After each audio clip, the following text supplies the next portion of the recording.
My own mother canceled my hotel room while I was mid-flight to Miami, telling me to go find a cheap motel because my wealthy white in-laws needed my suite. 1 minute after I made a single phone call, their presidential suite vanished, and their smug smiles vanished with it. My name is Chloe, and I am 32 years old. The plane wheels hit the Miami runway with a heavy thud, jolting me awake.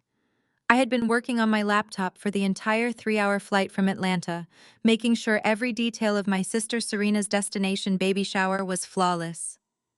I reached into my purse and turned off airplane mode. Instantly, my phone buzzed with a text from my mother, Beatrice. The message read, "Chloe Preston's parents decided to fly down early. They are upper crust and absolutely cannot stay in standard rooms. I canceled your suite at the resort and gave it to them. Find a cheap motel nearby. Do not be late for the welcome dinner tonight because we need you to steam the tablecloths." I sat in my first-class seat staring at the glowing screen. I did not cry. I did not type out a furious paragraph. I just smiled a cold, hollow smile. This was exactly how my mother operated. For my entire life, Beatrice worshipped at the altar of respectability politics and high society status. Growing up in Atlanta, she made it her personal mission to ensure Serena, the lighter-skinned golden child, had every advantage in the world. When I was 18, my mother drained the bank account where I kept my after-school job earnings. She used every dime to buy Serena a custom gown for an elite debutante cotillion. When I confronted her crying over my stolen tuition money, she looked at my dark skin and told me flatly that girls who look like me and have loud opinions do not marry into high society anyway, so I might as well get used to working hard to serve others. She spent her entire life trying to buy proximity to white wealth. When Serena married Preston Sterling, a white man who claimed to be the heir to a massive real estate dynasty, my mother acted like we had won the lottery. She paraded Preston around her country club friends, as if his mere presence elevated our family bloodline. To my family, I was just a glorified party planner dragging boxes of balloons to events. They had no idea that over the last 10 years, I had built a massive company called Lux Elite. I was the founder and chief executive officer of an exclusive concierge firm that managed the lifestyles of global billionaires. The only reason my family could even afford this Miami trip was because Beatrice always demanded I use my travel agent discount. The entire baby shower, including the presidential suite they were currently occupying, was booked under my corporate master account. They were traveling on my dime, and my mother had just kicked me out of a room I paid for to impress a white man she barely knew. I walked off the jet bridge, letting the warm Miami heat wrap around me, and dialed the number for Jamal. Jamal was my chief operating officer and the most fiercely loyal friend I had ever known. He answered on the first ring. I kept my voice perfectly calm as I navigated the bustling airport terminal. "Jamal, I need you to pull up the master booking for the Sterling baby shower at the Azure Resort. My mother just canceled my room to give it to Preston's parents." There was a brief pause on the line before Jamal let out a sharp laugh. "Are you serious, Chloe? After you comped their entire weekend, they really kicked you to the curb?" "Yes," I said, stepping into the back of the waiting black car I had arranged for myself. "So here is what we are going to do. Cancel the presidential suite. Cancel the suite for Preston's parents. Downgrade all of them to the standard rooms, right next to the service elevator and the ice machine. And Jamal, freeze my corporate card attached to their incidental accounts. Leave them with absolutely nothing." Jamal sounded far too happy when he replied, "Consider it done, boss. Let me know how loud they scream." 45 minutes later, my driver pulled up to the Azure Resort. The property was a stunning masterpiece of modern architecture, with towering glass walls overlooking the crystal blue ocean. I handed my luggage to the bellhop and walked into the grand lobby. The floors were polished white marble, and enormous crystal chandeliers hung from the vaulted ceilings. But the serene atmosphere was completely shattered by the sound of shouting. There, standing at the VIP reception desk, was my mother Beatrice, waving her hands frantically. Beside her stood my sister Serena, heavily pregnant and complaining loudly, while Preston leaned against the counter looking deeply annoyed. I walked up behind them just in time to hear my mother yelling at the terrified front desk clerk. "What do you mean the room is gone? I personally confirmed the presidential suite this morning. You people are incompetent. Do you know who my son-in-law is?" I cleared my throat, letting my presence be known. Is there a problem here? Beatrice whipped around, her face flushed with anger. She grabbed my arm, her manicured nails digging into my skin. Chloe, where have you been? Your cheap company discount must have glitched. We lost the presidential suite, and Preston's parents are going to be here in an hour. Fix this right now and use your employee code to get it back. I gently but firmly removed her hand from my arm, smoothing out the sleeve of my silk blazer. It did not glitch, Mom, I said, my voice carrying clearly across the quiet lobby. You sent me a text saying my room was canceled. Since I am the employee who holds the discount the moment I was removed from the reservation, the corporate rate was voided. You are no longer under my company umbrella. Serena let out a dramatic gasp, clutching her pregnant belly. Are you kidding me, Chloe? You ruined my baby's shower over a petty grudge. You are so jealous of my life that you had to sabotage my weekend. I looked at my younger sister taking in her designer maternity dress and the heavy diamond ring she loved to flash around. I did not sabotage anything, Serena, I replied calmly. Mom made a choice to kick me out. I am just following the strict rules of the resort. Beatrice stepped closer, her voice dropping to a vicious whisper. You listen to me, you ungrateful girl. Preston's parents are wealthy white people who expect a certain standard. We have to show them that our family belongs in their elite circle. You will march back up to that desk and demand our suite back, or you are dead to me. Before I could answer, Preston stepped right into my personal space. He was a tall man with slicked back blonde hair and a permanent smirk that made my skin crawl. He always spoke to me like I was the hired help. Relax, Beatrice, he said, putting a patronizing hand on my mother's shoulder. We do not need to rely on Chloe's little coupon codes anyway. I told you I would take care of this. He turned to the clerk, projecting the arrogant confidence of a man who believed the world belonged to him. Look, man, my name is Preston Sterling. My family practically built the real estate market in the South. Just put the presidential suite and the adjoining rooms on my personal card. Keep the tab open for the weekend. The clerk, looking incredibly relieved to deal with a paying customer, nodded quickly. Of course, Mr. Sterling. The current rack rate for the presidential suite is $15,000 a night. With the adjoining rooms, the hold will be $45,000 for the weekend. May I have your card, please? Preston did not even blink. He reached into his tailored suit jacket and pulled out a heavy metal black card, tossing it onto the marble counter with a loud clink. Beatrice smiled proudly, shooting me a look of absolute triumph. You see, Chloe, she gloated. This is what real providers do.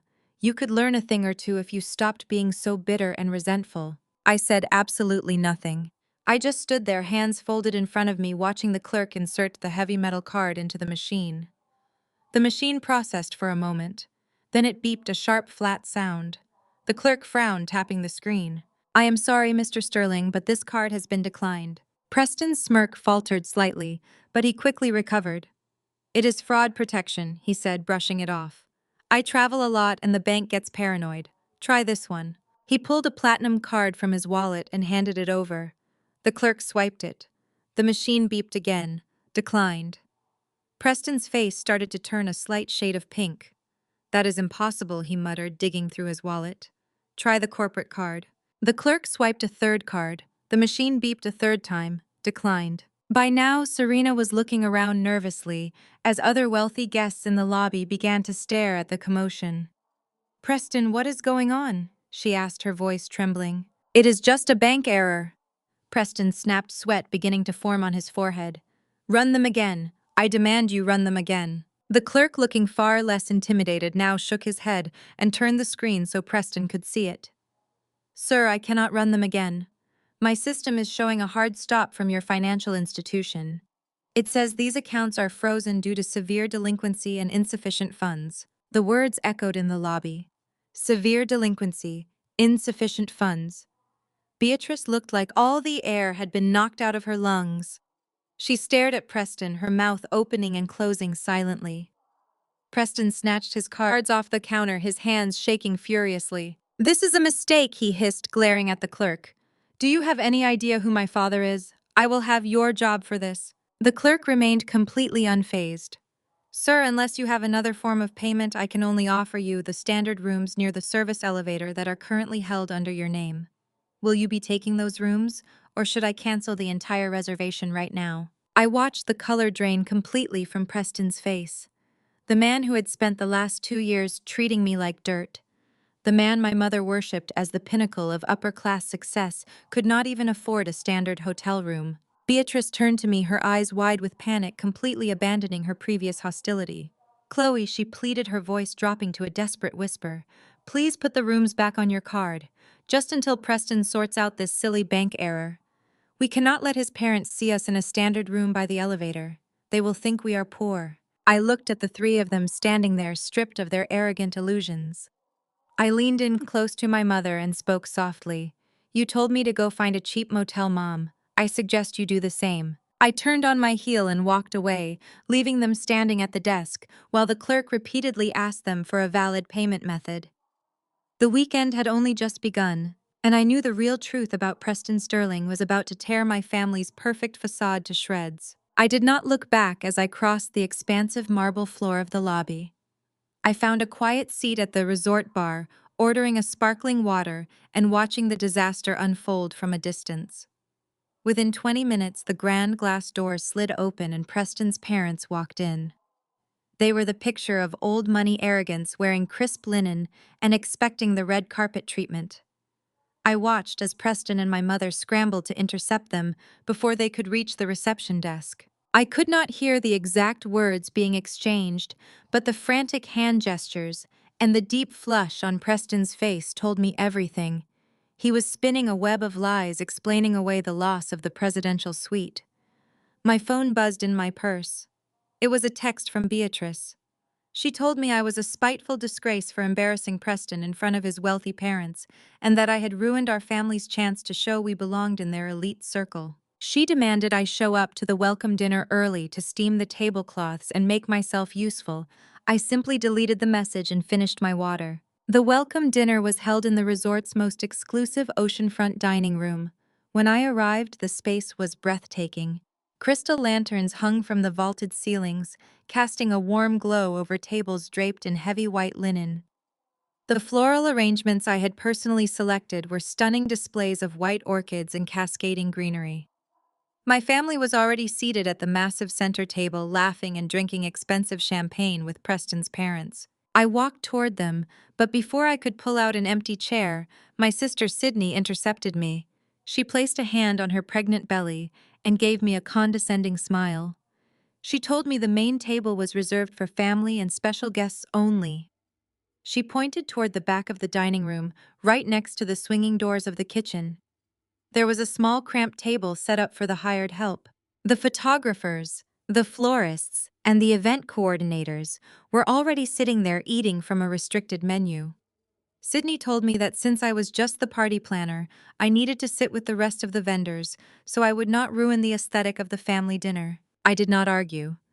I nodded calmly and walked to the back of the room, taking a seat facing the kitchen doors.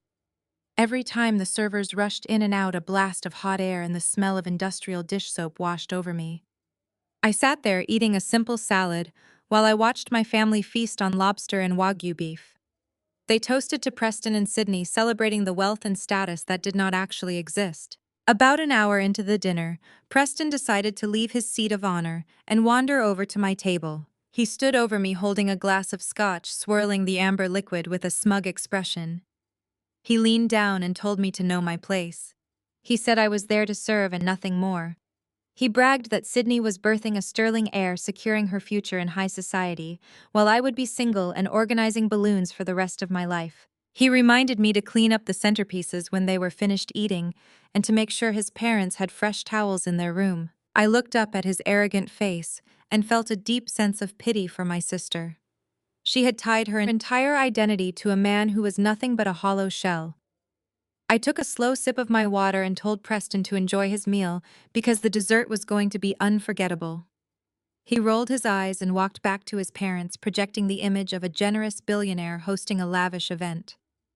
I watched the clock on the wall ticking closer to the end of the dinner service. I knew exactly what was about to happen. As the plates were cleared, the restaurant manager emerged from the back office carrying a sleek black leather folder containing the bill. The total for their extravagant feast was over $12,000. Preston leaned back in his chair, pulling out his wallet with a grand flourish, preparing to play the role of the wealthy host in front of his parents and my mother. He reached his hand out, expecting the manager to hand him the folder. Instead, the manager walked right past Preston's outstretched hand. He bypassed the center table entirely and walked straight to the back of the room where I was sitting with the vendors. The entire restaurant seemed to quiet down as the manager stopped at my table and bowed deeply. He spoke loudly enough for the surrounding tables to hear. "Miss Aaliyah," he said, "the owner of the resort heard you were on the property tonight. He wanted me to personally inform you that this entire $12,000 dinner is on the house as a thank you for your continued partnership. Furthermore, your private penthouse has been fully prepared, and your luggage has already been unpacked by your personal butler." The silence in the dining room was deafening. I could feel the burning stares of my family burning into the back of my head. Preston's hand was still hovering in the air, frozen in shock. His father, a man who prided himself on being the wealthiest person in any room, stood up from his chair. His face was red with indignation. I demanded to know why a common party planner was receiving a $12,000 comped meal and a penthouse while his family was stuffed into standard rooms by the elevator. Before the manager could even respond, the heavy mahogany doors of the VIP lounge swung open. A booming voice echoed across the dining room. "Aaliyah, is that you?" I turned to see Marcus Vance, a billionaire tech chief executive officer, and one of my most exclusive clients striding toward me. He was wearing a relaxed linen suit and carrying a glass of rare bourbon. He ignored the crowded tables and walked straight to me, pulling me into a warm hug. Marcus spoke with this kind of effortless volume that only billionaires possess. He thanked me profusely for securing him a private island in Greece last week, at the absolute last minute. He said his wife was thrilled with this private chef I had arranged and told me I was an absolute lifesaver. The sheer power and wealth radiating from Marcus was undeniable, and my family watched in stunned disbelief as this titan of industry treated me like an equal. Preston, seeing an opportunity to save face and network with real wealth, practically shoved his chair backward and scrambled over to our table. He smoothed his tie and plastered on his best sales smile. He interrupted our conversation, holding out his hand and introducing himself as Preston Sterling, the head of the Sterling Investment Trust. He started aggressively pitching his real estate fund, talking about generational wealth and exclusive development opportunities. Marcus Vance slowly lowered his glass of bourbon. He looked at Preston's outstretched hand and then looked up at Preston's face. The friendly warmth in Marcus's eyes completely vanished, replaced by a look of utter disgust. He let out a harsh laugh that echoed in the quiet room. "You are Preston Sterling," Marcus asked, his voice dripping with contempt. "Aren't you the desperate guy who has been harassing my executive secretary for the past 3 weeks, begging for a $50,000 microloan to keep your fake company afloat?" The blood drained from Preston's face. He pulled his hand back as if he had been burned. He stammered, trying to form a coherent sentence, but no words came out. Marcus did not wait for a response. He turned to the restaurant manager and gestured toward Preston. "Security," he barked. "Get this beggar away from my friend Aaliyah before he asks her for spare change." Within seconds, 2 massive security guards materialized from the shadows. They grabbed Preston by the arms and physically escorted him out of the VIP dining room. He stumbled and protested, but they dragged him through the elegant double doors, throwing him out into the resort lobby. My mother, Beatrice, let out a horrified gasp, covering her mouth with both hands. Sydney burst into tears, clutching her stomach.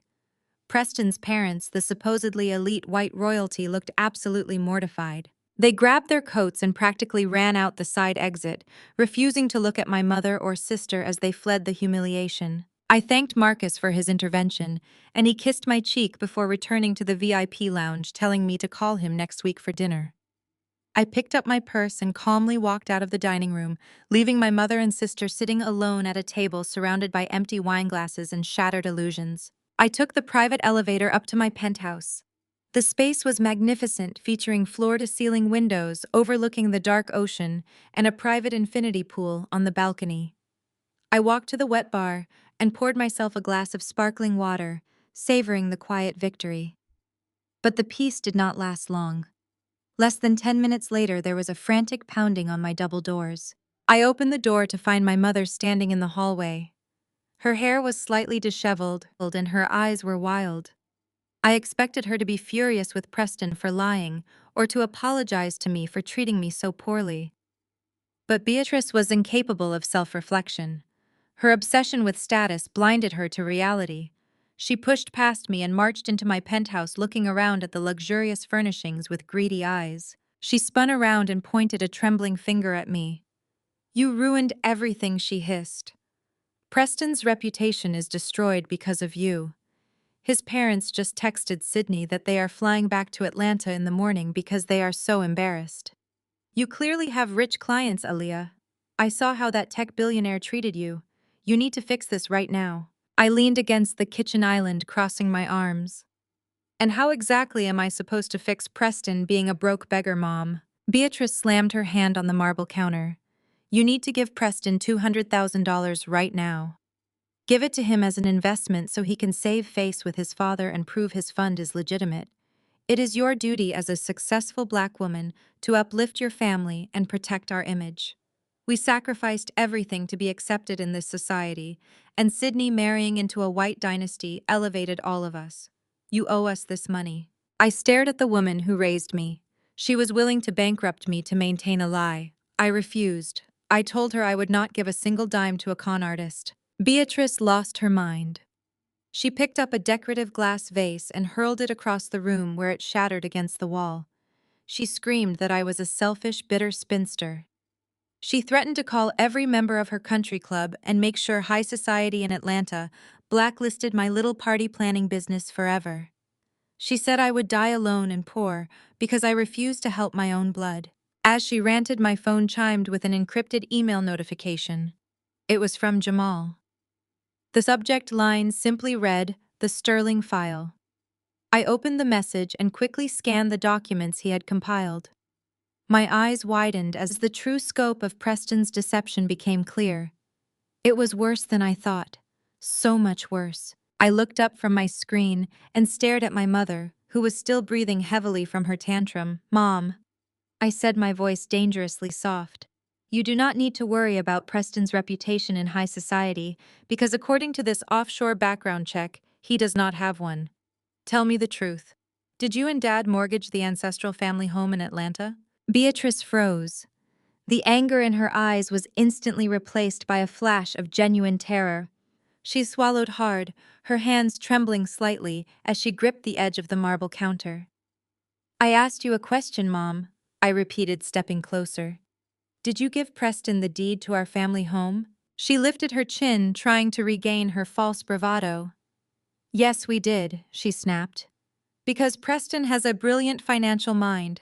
He promised to double our investment in 6 months. It is called building generational wealth. Aaliyah, something you would not understand with your little event planning hustle." I let out a harsh laugh, turning my tablet around so she could see the glowing screen. "There is no investment, Mom," I said clearly and deliberately. "Jamal just pulled the real financial records. The Sterling dynasty went bankrupt over a decade ago. Preston's father lost everything in the housing crash. Preston is not a real estate mogul. He is running a massive Ponzi scheme." I swiped to the next document, showing the horrific reality of their situation. "He has been taking money from wealthy Black families in Atlanta, using your country club connections to gain their trust. He is not investing that money. He is using it to pay off his massive underground gambling debts and throwing the rest at previous investors to keep the pyramid from collapsing. He took the mortgage money from your house and blew it at the blackjack tables in Macau 3 weeks ago." Beatrice stared at the screen, her eyes scanning the undeniable bank transfers and foreclosure notices. For a second, I thought she might collapse. But the conditioning of respectability politics ran too deep in her veins. She could not accept that her perfect white son-in-law was a fraud, and that she had willingly handed him the keys to her destruction. She slapped the tablet out of my hand, sending it clattering onto the floor. "Lies!" she screamed, her voice shrill and hysterical. "These are all forged documents. You are just a bitter, jealous single woman who cannot stand that your sister secured a successful husband. You want us to be miserable just like you." She backed away toward the door, pointing a shaking finger at me. "Tomorrow night is Preston's charity gala on the harbor. He is going to be officially announced as the Chief Executive Officer of the Sterling Investment Trust. He is going to prove to everyone how rich and powerful he is. And you are officially uninvited. Do not even think about showing your face there." Beatrice turned and stormed out of the penthouse, slamming the heavy wooden door behind her. I stood in the quiet room looking down at my tablet on the floor. The screen was perfectly intact. I picked it up and tapped the call button for Jamal. He answered immediately, the sound of keyboard clacking in the background. "Did she take the news well?" he asked dryly. "She is in complete denial," I replied, walking out onto my balcony and feeling the warm ocean breeze on my face. "She says Preston is going to be named CEO of his trust at the gala tomorrow night. They want to play respectability politics and pretend everything is perfect. So let us give them a show they will never forget." "What are you thinking?" Jamal asked. "Buy the debt," I said, my voice cold and resolute. "Buy all of Preston's bad loans. Buy the markers from the casinos. Buy the mortgage on my parents' house. Call every favor we have in the financial sector and purchase the entirety of Preston Sterling's miserable existence." I could hear Jamal grinning through the phone. "I have been waiting for you to say that. Give me 3 hours, and you will be the primary debt holder of his entire life. What is the move for the gala tomorrow night?" I looked down at the glittering lights of the Miami coastline reflecting off the dark water. I smiled, thinking about the destruction that was about to rain down on the people who had treated me like garbage my entire life. "I am wearing red," I said, and I hung up the phone. The next 24 hours moved with absolute precision. I spent the day in my penthouse coordinating with my legal team and financial advisors. Jamal worked miracles pulling strings with offshore accounts and private equity firms. By sunset, I legally owned every single debt Preston Sterling had ever acquired. I owned the mortgage on my parents' house. I owned the debt on his leased luxury cars. I owned him completely. An hour before the gala was set to begin, I walked down to the hotel lobby to wait for Jamal, who was flying in personally with the physical paperwork. As I stood near the valet stand, I heard the unmistakable condescending tone of Preston's mother. I turned to see her and her husband approaching me.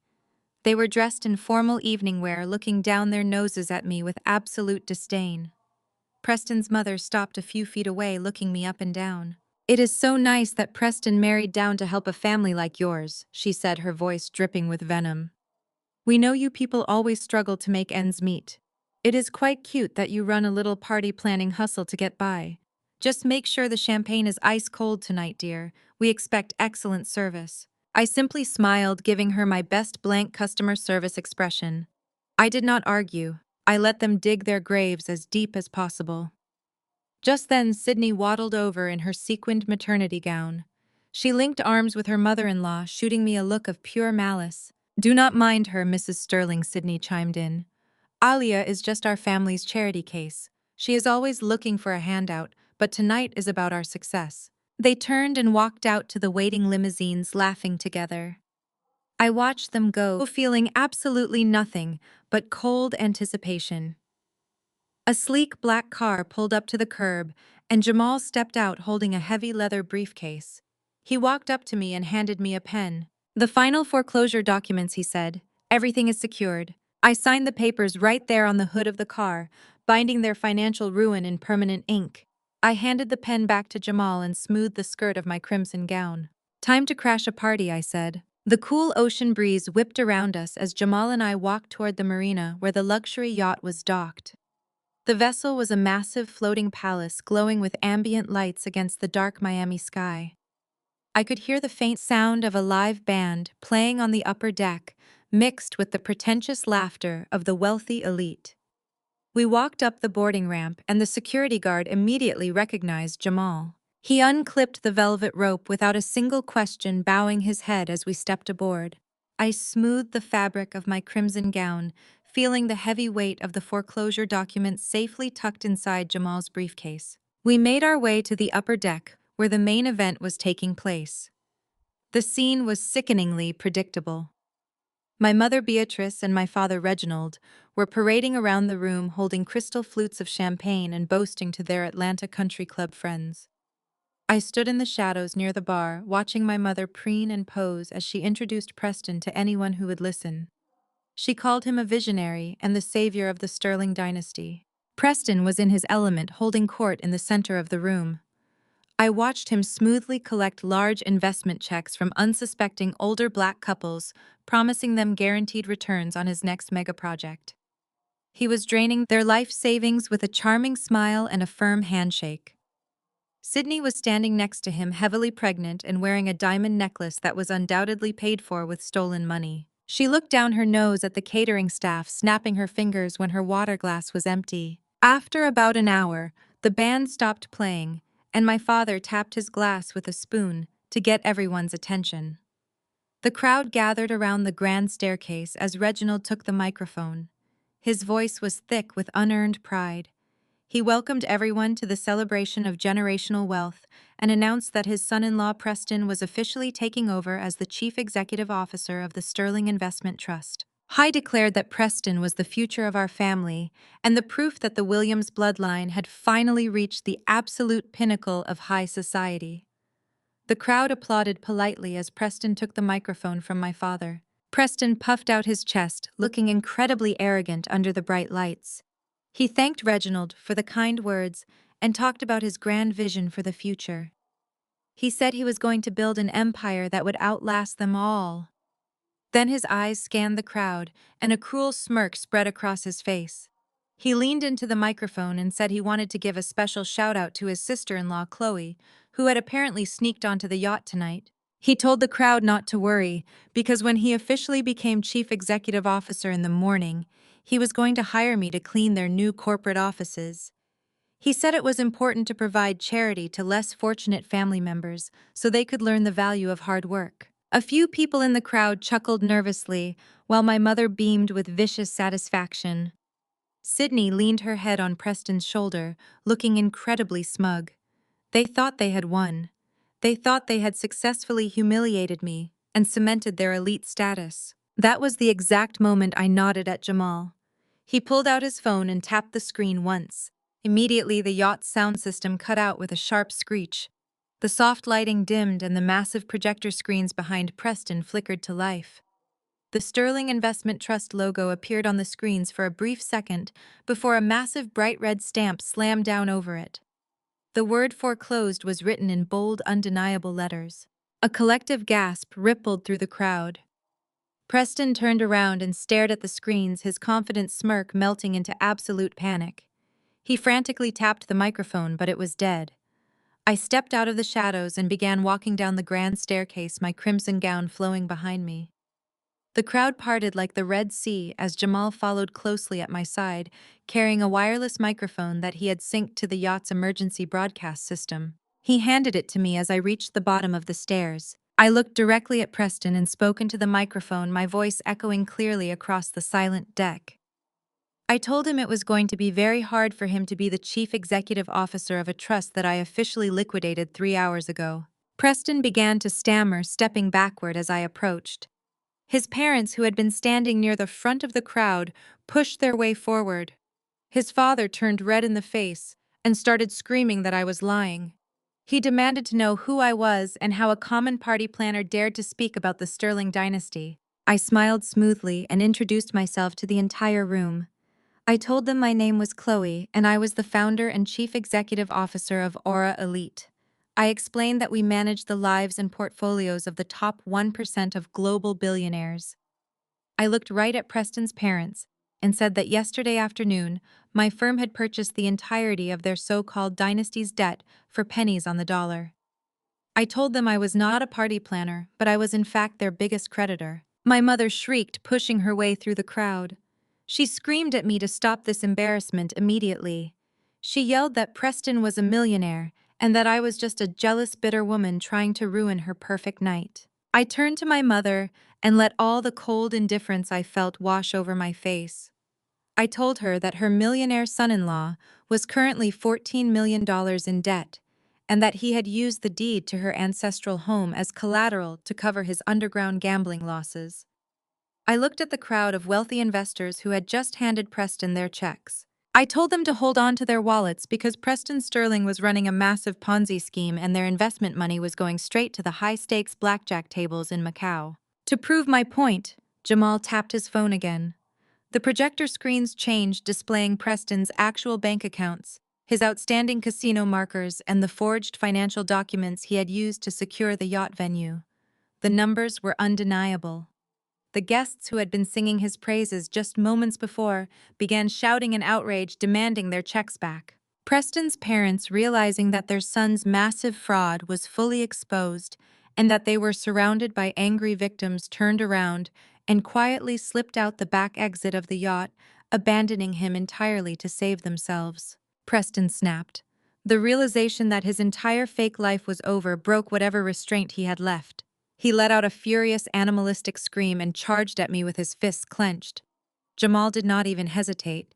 He stepped in front of me with perfect timing, caught Preston by the lapels of his expensive tuxedo, and slammed him hard onto a thick glass cocktail table. The table shattered under his weight, and Preston groaned in pain. At that exact moment, the flashing red and blue lights of police boats illuminated the water outside the yacht. Miami police and federal agents swarmed the deck, having been tipped off by Jamal earlier that afternoon with all the necessary financial evidence. They pulled Preston off the broken glass, pulled his arms behind his back, and slapped heavy metal handcuffs on his wrists. Sydney began screaming hysterically, dropping to her knees and begging the officers to let her husband go. My father, Reginald, clutched his chest, looking like he was about to pass out from the shame. Beatrice fell to her knees right in front of me, grasping the hem of my red dress. She looked up at me with tears streaming down her face and asked if I knew he was a fraud, and if I just stood by and let them lose their family home. I smoothly pulled my dress out of her grasp. I looked down at the woman who had made my childhood a living nightmare. I told her I did not lose the house, Mom. I bought it from the bank yesterday morning. You are just a month-to-month tenant now, and your rent is due on the 1st. Fast forward 1 week later. The fallout was spectacular. Preston was sitting in federal custody facing 20 years for wire fraud and embezzlement. Sydney was meeting with bankruptcy lawyers trying to figure out how to pay for her hospital bills. Beatrice and Reginald had their reputations completely obliterated in Atlanta. They were banned from their country club and completely shunned by the high society circles they had sacrificed everything to be part of. I was sitting in my ultra-luxurious high-security penthouse in Miami, reviewing the final transfer documents for the properties I now owned. The intercom buzzed, and my security guard informed me that my family was in the lobby begging to come up. I authorized them to the top floor just to deliver the final message. When the elevator doors opened, Beatrice, Reginald, and Sydney stepped out. They were no longer carrying designer luggage. They had their belongings stuffed into cheap trash bags, looking completely exhausted and defeated. Beatrice started crying immediately. She threw herself at my mercy, using the ultimate emotional guilt trip. She said we were family, and that blood was thicker than water. She begged me to let them stay in my massive penthouse, saying I had to take care of my pregnant sister and my aging parents because they had nowhere else to go. I stood in the doorway of my penthouse, perfectly composed.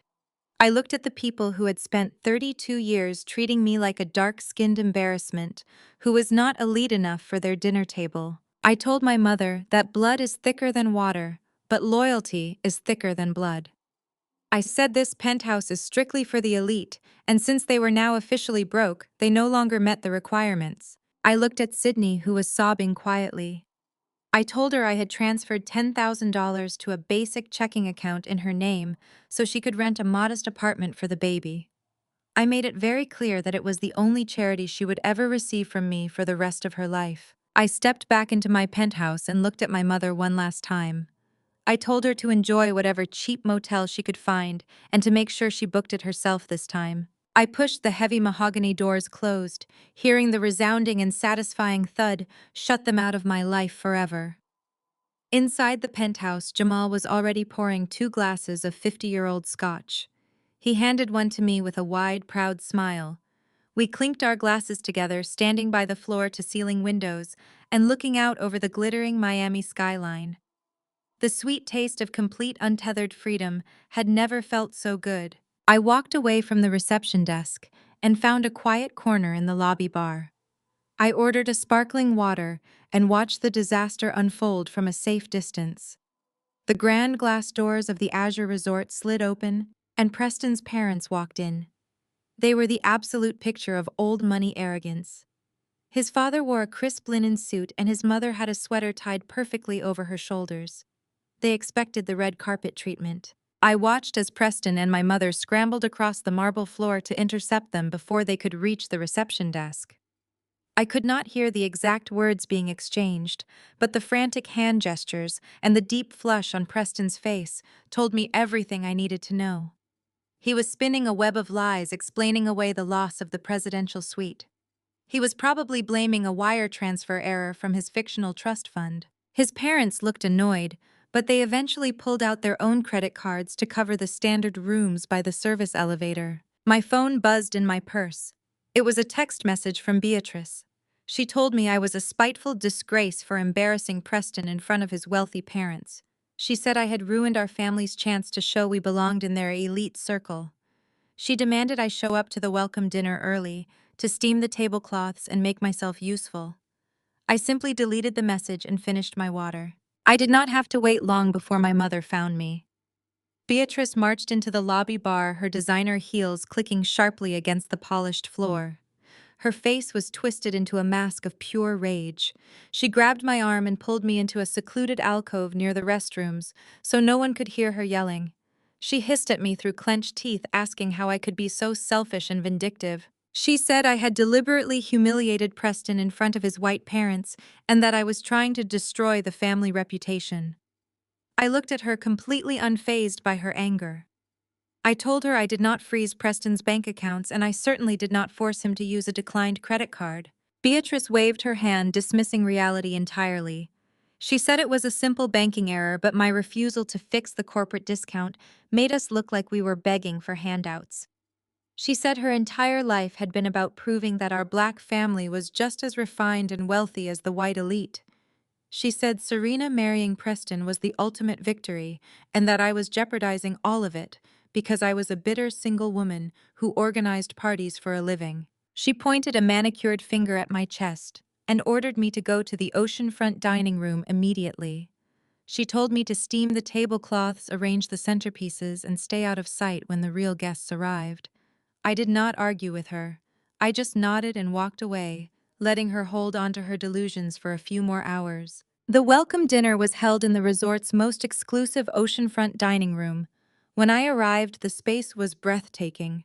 Crystal lanterns hung from the vaulted ceilings, casting a warm glow over tables draped in heavy white linen. The floral arrangements I had personally selected were stunning displays of white orchids and cascading greenery. I spent an hour making sure every detail was perfect, ensuring the lighting was just right, and the customized menus were placed at each setting.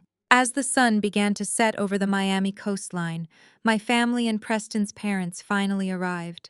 They were dressed to the nines, laughing and drinking expensive champagne as they walked into the private dining area. I stood near the back of the room waiting to take my seat. But before I could pull out an empty chair at the main table, my sister Serena intercepted me.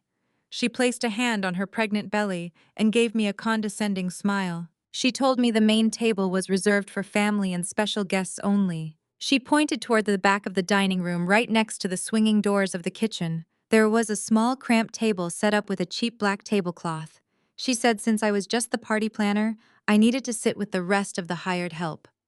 The photographers, the florists, and the event coordinators were already sitting there eating from a restricted menu.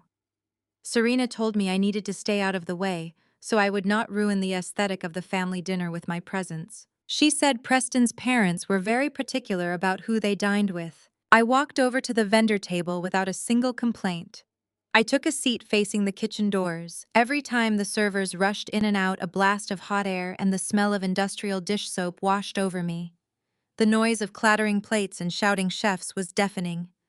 But I sat there perfectly calm, eating a simple garden salad, while I watched my family feast on lobster tail and wagyu beef. I watched them toast to Preston and Serena, celebrating the wealth and status that did not actually exist. I watched my mother lean in close to Preston's mother, laughing at jokes that were not funny, just to gain her approval. It was a pathetic display of respectability politics. My mother was shrinking herself down, ignoring the subtle racist microaggressions from Preston's parents, just so she could pretend she was part of their elite circle. She had traded her dignity for a front row seat to a lie. And the saddest part was that she was so desperate to belong to their world that she willingly banished her own flesh and blood to the back of the room. I sat there chewing my food slowly, knowing that this was the last time they would ever be able to look down on me. About an hour into the dinner service, Preston decided to leave his seat of honor and wander over to my table. He was holding a crystal glass of expensive scotch, swirling the amber liquid with a smug expression. His face was flushed from the alcohol and the unearned confidence of a man who believed his own lies. He stood over me, blocking the light from the chandeliers. He leaned down, resting his hands on the edge of the cheap black tablecloth, and told me to look at him. I put my fork down and met his gaze. He told me to know my place. He said I was here to serve and nothing more. He bragged that Serena was birthing a sterling heir, securing her future in high society, while I would be single and organizing balloons for the rest of my life. He said it was sad, really, that a smart girl like me ended up as a glorified servant, just fetching water and steaming linens for the people who actually mattered. I took a sip of his scotch and told me to make sure I cleaned up the centerpieces when they were finished eating. He also demanded that I go up to his parents' standard room and ensure they had fresh, luxury towels because the resort staff was too incompetent to do it right. I looked up at his arrogant face and felt a deep, overwhelming sense of pity for my sister. Serena had tied her entire identity to a man who was nothing but a hollow shell. She thought she had won the grand prize, but she was married to a grifter who was actively driving our family toward financial ruin. Preston stood there looking at me as if he were a king surveying a peasant. He had no idea that I knew about his severe delinquency. He had no idea that I was the chief executive officer of a company that managed the very billionaires he pretended to be. I took a slow sip of my water and looked him dead in the eyes. I told Preston to go back to his table and enjoy his meal. I told him to eat every last bite because the dessert was going to be an unforgettable experience. He scoffed, rolling his eyes at me. He muttered that I was delusional and walked back to his parents, projecting the image of a generous billionaire hosting a lavish event. I watched the clock on the wall ticking closer and closer to the end of the dinner service. My heart beat with a steady, calm rhythm. The trap was set, and Preston was happily walking right into it. As the final plates were cleared from the main table, the restaurant manager emerged from the back office. He was an impeccably dressed man, carrying a sleek black leather folder containing the final bill. The total for their extravagant feast, the lobster, the wagyu, the vintage champagne and the scotch was well over $12,000. Preston leaned back in his chair, pulling out his wallet with a grand theatrical flourish. He wanted to make sure his parents and my mother saw him paying for the night. He reached his hand out, expecting the manager to hand him the folder. He was ready to play the role of the wealthy host, hoping one of his other credit cards might miraculously work this time, or perhaps he was planning to make another excuse and force my mother to pay. But he never got the chance. The restaurant manager walked right past Preston's outstretched hand. He did not even acknowledge him. He bypassed the center table entirely, leaving Preston frozen in an awkward position. The manager walked straight toward the back of the room, navigating past the swinging kitchen doors and stopping right in front of the vendor table where I was sitting. The entire restaurant seemed to quiet down. The clinking of silverware stopped. My family turned around in their chairs, watching with absolute confusion. The manager bowed deeply to me, holding the leather folder at his side. He spoke loudly enough for the surrounding tables and my family to hear every single word. Ms. Chloe, he said, his voice full of profound respect. The owner of the Azure Resort heard you were on the property tonight. He wanted me to personally inform you that this entire $12,000 dinner is completely on the house as a thank you for your continued partnership and the incredible business you bring to us. He placed his hand on his heart and continued. Furthermore, your private penthouse has been fully prepared. Your luggage has already been unpacked by your personal butler, and there is a bottle of chilled vintage champagne waiting for you on the balcony whenever you are ready to retire for the evening. The silence in the dining room was absolute. I could feel the burning stares of my mother, my sister, and Preston burning into the back of my head. Preston's hand was still hovering in the empty air over the table, frozen in absolute shock. Serena's mouth hung open, her hand dropping from her pregnant belly as she stared at the manager, bowing to her supposedly worthless sister. My mother, Beatrice, looked like she had just seen a ghost. Her eyes darted from the manager to me, trying to comprehend how the daughter she had banished to the kitchen doors was being treated like royalty while she was stuck in a standard room. Preston's father, a man who prided himself on being the wealthiest person in any room, turned red with indignation. He could not understand why a common party planner was receiving a $12,000 comped meal and a penthouse, while his family was subjected to public humiliation at the lobby desk earlier that day. I simply smiled at the manager and thanked him for his excellent service. I stood up from the cheap black tablecloth, smoothing out my dress. I did not look at my family. I did not need to. I knew the realization was slowly creeping into their minds that they had made a terrible mistake. And the best part was, the night was only just beginning. I stood up from the cheap black tablecloth and smoothed the fabric of my dress. I did not look at my family. I did not need to. I knew the realization was slowly creeping into their minds that they had made a terrible mistake. The restaurant manager stepped back, clearing the path for me. The heavy silence in the dining room was broken only by the sound of Preston's father pushing his chair back. The legs of his wooden chair scraped loudly against the polished floor. Charles Sterling was a man who had spent his entire life expecting the world to bow at his feet. His face was a deep shade of crimson, and the veins in his neck were visibly bulging. He pointed a trembling finger at the restaurant manager and demanded to know what was going on. He raised his voice, asking how a luxury resort could possibly justify comping a $12,000 meal for a common party planner. He said his family was being forced to sleep in standard rooms down the hall from a noisy ice machine while a servant was being handed the keys to a private penthouse.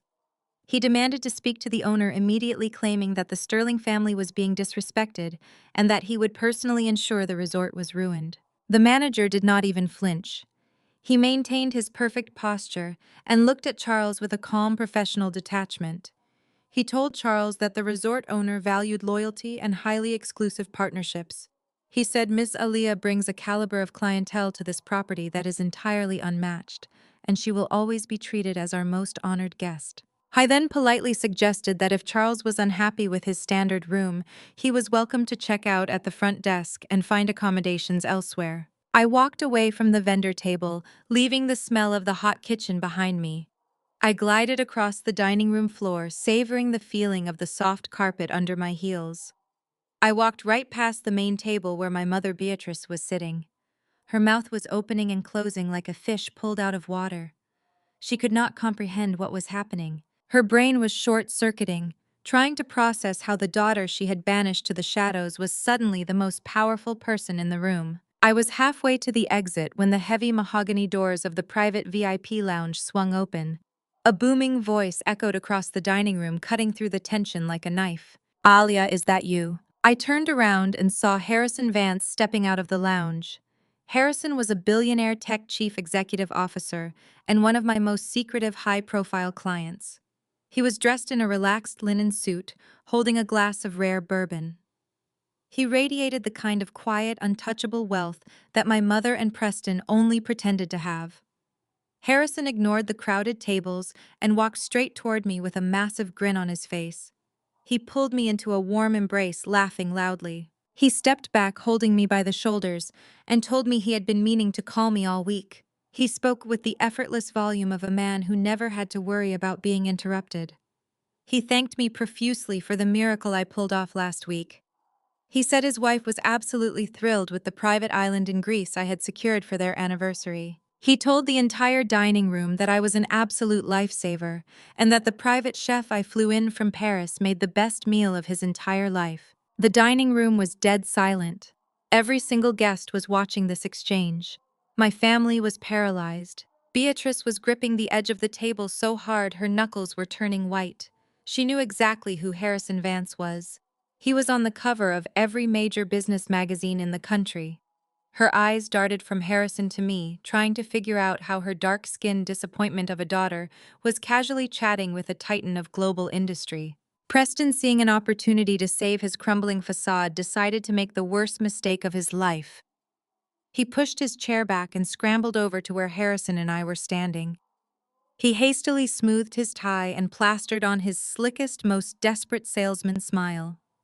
He completely ignored the awkwardness of the situation and shoved his hand forward, interrupting our conversation. He introduced himself as Preston Sterling, the head of the Sterling Investment Trust. He started talking fast, aggressively pitching a massive real estate mega project he claimed to be developing in downtown Atlanta. He said he was looking for visionary partners and that a man of Harrison's stature would be the perfect fit for his exclusive portfolio. He talked about generational wealth and unlocking new markets, regurgitating all the empty buzzwords he used to scam my parents and their friends. Harrison slowly lowered his glass of bourbon. He did not take Preston's outstretched hand. Instead, he looked at Preston's hand and then slowly let his gaze travel up to Preston's flushed, sweaty face. The friendly warmth in Harrison's eyes completely vanished. It was replaced by a look of cold, clinical disgust. Harrison let out a harsh laugh that bounced off the crystal chandeliers. He tilted his head, studying Preston like he was a fascinating insect. "You are Preston Sterling," Harrison asked, his voice dropping to a low, dangerous pitch. "You have got to be kidding me. Aren't you the desperate guy who has been harassing my executive secretary for the past 3 weeks? You have been calling my office 5 times a day, begging for a $50,000 microloan to keep your fake company afloat." The blood drained from Preston's face so fast he looked like a ghost. He pulled his hand back quickly as if he had been burned. He opened his mouth to speak, to deny it, to spin another lie, but his voice failed him. Only a pathetic stuttering sound came out. Harrison did not give him a second to recover. He turned his head and gestured toward the restaurant entrance. "Security, beg her away from my friend Aaliyah before he asks her for spare change." Within seconds, 2 massive resort security guards materialized from the hallway. They grabbed Preston by the arms, pinning his elbows to his sides. Preston finally found his voice and started shouting that it was a misunderstanding. He yelled that he was a wealthy guest and that they could not treat him this way. The guards ignored his protests completely. They physically dragged him backward, pulling him through the elegant dining room and tossing him out into the main resort lobby. Sydney burst into hysterical tears. She clutched her pregnant belly and wailed, burying her face in her hands. Charles Sterling and his wife, the supposedly elite white royalty, looked like they were going to be sick. They had just watched their son be exposed as a desperate beggar in front of an entire room of wealthy strangers. They did not try to defend him. They did not try to comfort my weeping sister. They simply grabbed their coats and practically ran out the side exit, fleeing the humiliation and abandoning their son entirely. I smiled at Harrison, thanking him for his timely intervention. He kissed my cheek and told me to call his office next week to set up a proper lunch. He turned around and walked back into the VIP lounge, leaving me standing alone in the center of the silent dining room. I picked up my purse and calmly walked toward the exit. I left my mother and sister sitting alone at a table surrounded by half-eaten lobster and shattered illusions. The air outside the dining room felt crisp and clean. I walked down the long carpeted hallway, heading toward the private elevator that would take me to my complimentary penthouse. I wanted nothing more than to slip into a hot bath and enjoy the chilled vintage champagne waiting for me. But the peace did not last. I heard the frantic clicking of high heels hitting the marble floor behind me. I did not have to turn around to know who it was. Beatrice was practically sprinting down the hallway, struggling to catch her breath. She called my name, demanding that I stop walking. I paused and turned around, leaning casually against the elevator doors. My mother looked completely unhinged. Her perfect hair was slightly disheveled and her eyes were wide and manic. I expected her to be furious with Preston. I expected her to realize that she had been conned and that the man she worshipped was nothing but a broke fraud. I thought she might finally apologize to me for treating me so poorly and banishing me to the kitchen doors. But Beatrice was incapable of self-reflection. Her obsession with status and wealth blinded her to reality. She marched right up to me, invading my personal space. She was breathing heavily, and her chest heaved as she pointed a shaking finger at my face. But she was not yelling about Preston's lies. She was looking at me with a terrifying new expression. It was a look of pure, unadulterated greed. She told me I had to fix this. She said Preston's reputation was ruined, and his parents had just texted Sydney that they were flying back to Atlanta in the morning because they were so deeply embarrassed. Then she reached out and grabbed my arm, her grip desperate and tight. She told me she saw how that tech billionaire treated me. She said it was obvious that I had incredibly wealthy clients and access to vast amounts of capital. She demanded that I give Preston $200,000 right now. She said I needed to give it to him as an investment, so he could save face with his father and prove that his real estate fund was legitimate. She told me it was my duty as a successful Black woman to uplift my family and protect our image at all costs. She said they had sacrificed everything to be accepted in this society, and that Sydney marrying into a white dynasty had elevated all of us. She insisted that I owed them this money, and that I had to pay to fix the damage I had caused by being a bitter single woman. I stared at the woman who had raised me. She was asking me to hand over $200,000 to a man who had just been exposed as a beggar. She was willing to bankrupt me just to maintain a pathetic lie. The sheer audacity of her demand hung in the air between us, leaving me to decide exactly how I was going to destroy the rest of her delusions. Beatrice stood perfectly still, her manicured fingers gripping the edge of the marble island in my penthouse kitchen. The silence in the room was heavy and suffocating. She tried to maintain her rigid posture of superiority, but the slight tremor in her shoulders betrayed the absolute terror rising inside her. I stepped closer to her, holding my tablet so the glowing screen illuminated the space between us. I told her she needed to answer me right now. I demanded to know if she and my father had signed over the deed to the ancestral house in Atlanta. I reminded her that the house was purchased by my great-grandfather, who worked 3 jobs just to secure a piece of property for our family.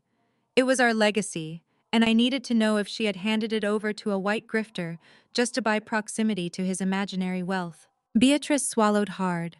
She lifted her chin and her eyes narrowed as she desperately tried to rebuild her crumbling illusion of control. She told me yes, they did. She snapped that Preston had a brilliant financial mind and that he had promised to double their investment in 6 months. She said it was called building generational wealth and that it was a sophisticated concept I would never understand with my small event planning hustle. She said Preston was going to turn our family into a dynasty that rivaled the white elites of the South. She claimed that by giving him the deed, they were securing a future where Serena and her child would never have to struggle.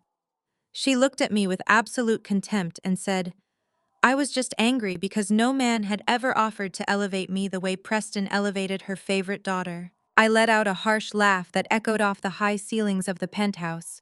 I turned the tablet around and shoved it closer to her face. I told her there was no investment. I spoke clearly and deliberately, making sure every single word pierced through her delusions. I explained that Jamal had just pulled the real offshore financial records using his highest level security clearances. I told her the Sterling dynasty went bankrupt over a decade ago. I explained that Preston's father lost everything in the housing crash and that their so-called old money wealth was nothing but smoke and mirrors. Preston was not a real estate mogul. He was running a massive Ponzi scheme, and he was using my parents as his primary bait. I scrolled to the next document on the screen. I forced my mother to look at the undeniable bank transfers and the fraudulent incorporation papers. I explained exactly how Preston had been running his con. He had been taking money from the wealthiest Black families in Atlanta, using her sacred country club connections to gain their absolute trust. He hosted fake investment seminars at the club, showing them fabricated blueprints of downtown developments that did not even exist. My mother had unknowingly acted as his top recruiter, convincing her friends, our relatives, and her sorority sisters to hand over their life savings to a man with a fake pedigree. She had vouched for him and wrapped him in the protective cloak of our family name. I told her he was not investing a single dime of that money. He was using the fresh funds to pay off his massive underground gambling debts and throwing the rest at previous investors just to keep the pyramid from collapsing in on itself. I told her he took the mortgage money from our ancestral home and blew it all at the high-stakes blackjack tables in Macau 3 weeks ago. I showed her the exact transaction logs detailing the wire transfers to offshore casinos. The numbers were right there in black and white, proving that the money meant to secure our family legacy had been wasted on a card table. I showed her the preliminary foreclosure notices that the bank had already prepared for her house. I told her she was going to be homeless, and that all her rich friends were going to lose their pensions, because she was too obsessed with having a white son-in-law to do a basic background check. Beatrice stared at the screen. Her eyes darted wildly over the financial statements, the foreclosure warnings, and the offshore account balances. For a fraction of a second, I thought the weight of the truth might finally break through to her. I thought she might collapse and realize that the man she worshipped had destroyed our family. I watched her breathing grow shallow and erratic, but the toxic conditioning of respectability politics ran far too deep in her veins. She had spent her entire life carefully curating an image of flawlessness and superiority. She could not accept that she had been conned. She could not admit that she had willingly handed the keys to her own destruction to a man just to impress people who secretly despised her. Admitting the truth meant admitting she had sacrificed her own blood for a lie. She lashed out with a sudden burst of violent energy. She slapped the tablet out of my hand with such force that it went flying across the room. It clattered loudly against the hardwood floor, sliding under a leather armchair. Lies, she screamed. Her voice was shrill and completely hysterical, echoing terribly in the quiet penthouse. She yelled that these were all forged documents created by a bitter and jealous woman. She said I was just a sad single spinster who could not stand the fact that my sister had secured a successful husband. She accused me of spending my time fabricating banking records because I wanted the family to be miserable, just so I would not feel so alone in my pathetic life. She backed away toward the door, pointing a shaking, manicured finger at me. Her face was twisted with absolute hatred, and her eyes were completely unhinged. She refused to let go of her fantasy. She said tomorrow night was Preston's highly anticipated charity gala on the harbor.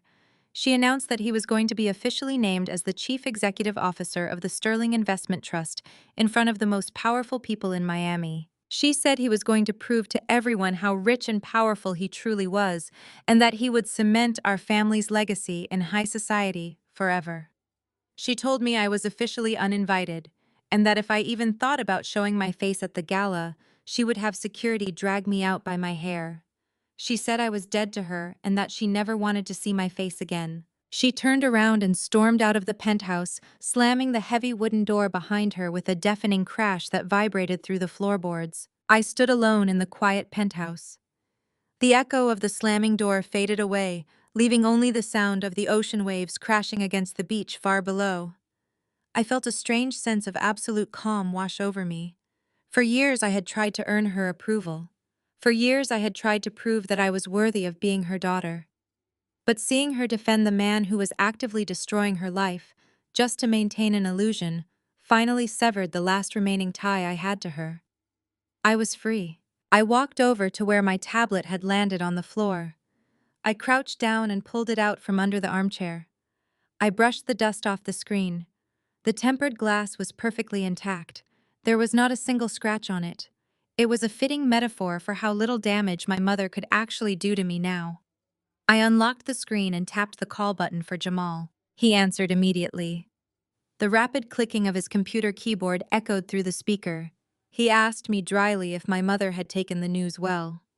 I walked out onto my private balcony, letting the warm Miami breeze wash over my face. I looked out at the glittering lights of the coastline stretching out into the dark night. I told Jamal she was in complete and utter denial. I explained that she still believed Preston was going to be named Chief Executive Officer of his imaginary trust at the gala tomorrow night. I said they wanted to play respectability politics and pretend everything was perfect, while their financial world burned to ashes around them. I told Jamal we were going to give them a show they would never forget. Jamal paused his typing. He asked me what exactly I was thinking. I told him to buy the debt. I told him to buy all of it. I instructed my chief operating officer to mobilize every financial resource Aura Elite possessed. We were not just a concierge service. We were a wealth management powerhouse that handled the private affairs of global elites. We had access to dark pools of capital and offshore holding companies that could move millions in a matter of seconds. I told Jamal to call every favor we had in the private equity sector and every contact we maintained in the banking world. I ordered him to purchase every bad loan Preston Sterling had ever taken out. I told him to buy the markers from the casinos in Macau. I wanted to acquire the specific debt tied to the mortgage on my parents' house. I wanted to own the loans on his leased luxury cars, and the credit lines he used to buy my sister's diamond jewelry. I explained to Jamal that we needed to set up a blind shell company to acquire these assets so Preston would not know who was buying his debt until the trap was completely sprung. I wanted every piece of paper that tied Preston to his fraudulent empire safely locked away in my briefcase. I wanted to own him completely and totally. I wanted to hold the strings to his fake dynasty so I could cut them all at once in front of the entire world. I heard a low, dark chuckle through the phone. Jamal said he had been waiting for me to say that for 2 years. He had always hated the way my family treated me, and he was more than ready to help me execute my revenge. He told me to give him 3 hours and authorization to use the blank check from our primary acquisitions account. He promised that before the sun went down tomorrow, I would be the primary debt holder of Preston Sterling's entire miserable existence. He said he would personally fly down to Miami with the physical documents so we could deliver the final blow together. He asked me what the move was for the gala tomorrow night once all the paperwork was secured. I looked down at the dark water of the ocean, reflecting the vibrant lights of the city. I felt a surge of power course through my veins. The girl who used to cry in her pale blue bedroom was gone forever. I smiled a cold, calculating smile, thinking about the absolute destruction that was about to rain down on the people who had treated me like garbage my entire life. They wanted to cast me as the villain in their story, so I was going to give them exactly what they asked for. I told Jamal I am wearing red. I hung up the phone and poured myself a glass of water, ready to watch their fake empire crumble to the ground. I woke up the next morning as the bright Miami sun streamed through the floor-to-ceiling windows of my complimentary penthouse. The ocean below was a brilliant, sparkling blue, but my mind was completely focused on the absolute destruction I was about to unleash. I spent the entire day in my suite pacing across the hardwood floors and communicating with my legal team through secure channels. Everything had to be perfect. The trap needed to be flawless with no loopholes and no escape routes for Preston or my mother. I ordered room service and drank black coffee, watching the clock tick closer and closer to the evening. Jamal was flying in from our corporate headquarters, and he was bringing the physical documents that would turn my family's entire fake reality to dust. I had carefully selected my outfit for the night. I laid the heavy crimson gown across the plush white bedding. The color was entirely intentional. Red was the color of extreme debt. It was the color of a warning sign. It was the color of the blood my mother was so obsessed with elevating through my sister's fraudulent marriage. I stared at the dress, feeling a deep sense of calm settle over my spirit. I was no longer the frightened little girl who begged for her mother's affection.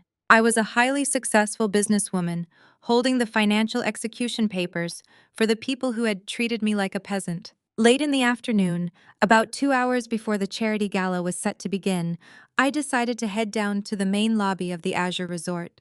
I needed some fresh air, and I wanted to wait for Jamal near the valet stand. The resort was buzzing with frantic energy as event coordinators and hotel staff rushed around preparing for the massive yacht party that Preston was supposedly hosting.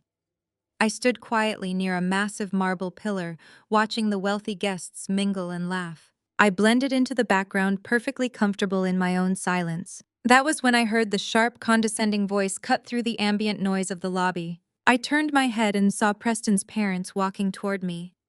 Charles Sterling and his wife walked with the distinct, unbothered pace of people who believed they owned the earth they stepped on.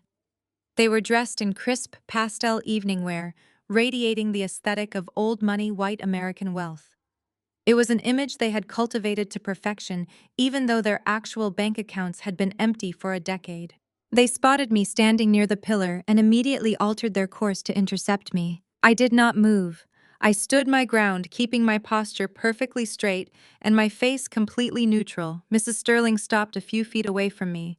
She looked me up and down, her cold blue eyes scanning my appearance with absolute disdain. She did not see a successful entrepreneur. She saw a dark-skinned woman who she believed was born to serve her family. She let out a soft, patronizing sigh and tilted her head. She told me it was so nice that her son Preston had a charitable heart. She said it was truly inspiring that he was willing to marry down to help a struggling family like ours. She spoke slowly, enunciating every word, as if she thought I might not have the education to understand her. She said her family knew that my people always had a hard time making ends meet in this country. She told me it was quite cute that I ran a little party planning hustle just to get by and keep myself out of trouble. I felt a sharp spike of anger flare in my chest at the blatant racism dripping from her mouth. She was standing there completely broke, judging me while I secretly owned the very ground she was walking on. But I did not react. I did not raise my voice or defend my business. I let her dig her grave as deep as she possibly could. I gave her my best blank customer service smile. I nodded politely and thanked her for her feedback, allowing her to feel a false sense of absolute superiority. Mrs. Sterling took my silence as submission. Her tight, practiced smile widened into a smirk. She leaned in slightly and told me to make sure I did my job properly tonight. She instructed me to make sure the champagne was ice cold, because her friends from the country club were attending the gala, and they expected excellent service from the hired help. She reminded me not to be seen mingling with the important guests and to stay out of the photographs so I would not ruin the visual aesthetic of their high society event. I simply told her I would make sure she received exactly the service she deserved tonight. She completely missed the double meaning in my words. She turned to her husband, looking incredibly pleased with herself for putting me in my place. Just then the elevator doors pinged open and my sister Serena waddled out into the lobby. She was wearing a heavily sequined maternity gown that sparkled under the massive chandeliers. She had a thick diamond necklace draped around her throat, a piece of jewelry Preston had likely purchased using the stolen funds from our parents' ancestral home. Serena spotted me standing with her in-laws and immediately rushed over, eager to score points with the white family she worshipped. Serena linked her arm through Mrs. Sterling's arm, projecting a sickening display of forced unity. She shot me a look of pure, unadulterated malice. She told her mother-in-law not to mind me at all. Serena announced to the small group that I was just our family's charity case.